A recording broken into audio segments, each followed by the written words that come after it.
Namkaribu sana mtazamaji na mfuatiliaji wa Biomedia popote pale ambako unaendelea kufuatilia habari mbalimbali, habari za siasa, udaku, michezo na burudani, habari za kijamii. Jina langu Official Rose D. Kama hujasubscribe, karibu kwa ajili ya kusubscribe na kuwa mtu wa kwanza kupata taarifa mbalimbali. Leo tunaangazia habari ambako Mange Maria Sarungi akaunti zao kufungiwa. Wadau wamepongeza, wanasema wamechoka heka wao wanataka amani. Ni katika jiji la Dar es Salaam ambako uamuzi wa kampuni ya Meta kusitisha akaunti mbili maarufu za mitandao ya kijamii ambazo zinahusiana na wanaharakati wa mitandaoni umepokelewa vyema sana na Watanzania wengi, ingawa baadhi ya watumiaji wanasema hatua hiyo inazua maswali kuhusu uhuru wa kujieleza. Akaunti hizo zinazoendeshwa na Mange Kimambi ambaye anaishi nchini Marekani pamoja na Maria Sarungi ambaye anaishi nchini Kenya zilisitishwa wiki hii baada ya ukiukwaji wa mara kwa mara wa kanuni za Meta.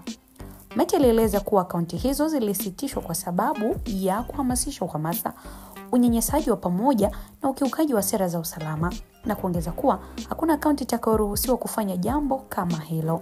Watumiaji wengi wa mitandao ya kijamii Tanzania walipongeza hatua hiyo, akisema kuwa majukwaa hayo yamekuwa yakitumiwa kueneza maudhui, kuchochea, kulenga watu binafsi na kuongeza mvutano mitandaoni.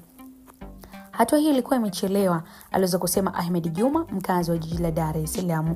Uhuru wa kujieleza hauwezi kumaanisha uhuru wa kudhalilisha, kubaka au kuhamasisha uhasama.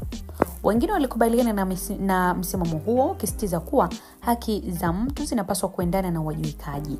Hakuna uhuru unaofunga pua za wengine, alisema mmoja ya watumiaji.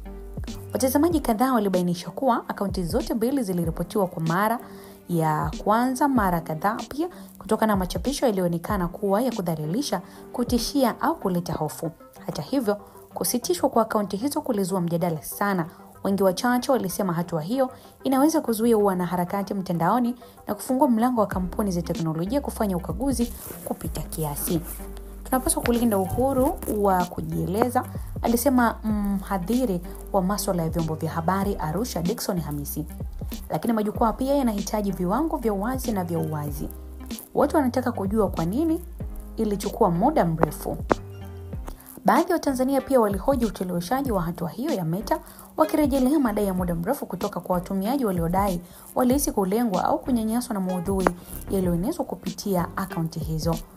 Wakosoaji pia walibainisha madai yanayozunguka mtandaoni kuwa mmoja ya waathiriwa alitumia jukwaa lake kuomba michango na kudaiwa kuwasukuma wafuasi, madai ambayo hajathibitishwa kwa uhuru na bado ni sehemu ya mjadala kwa umma. Kwa wengi, kusitishwa kwa akaunti hizo kunashughulikia hatua muhimu katika mazungumzo kuhusu usalama wa kidijitali nchini Tanzania. Unaweza kusema maoni yako, lakini si kwa gharama ya heshima au amani ya wengine.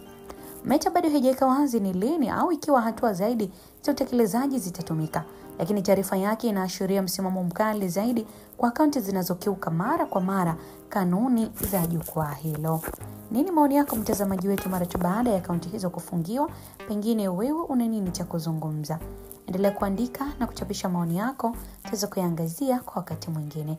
Karibu kwa kusubscribe, kushare pamoja na kulike, itakuwa inapendeza. Mpaka wakati mwingine, jina langu ni Official Rose D.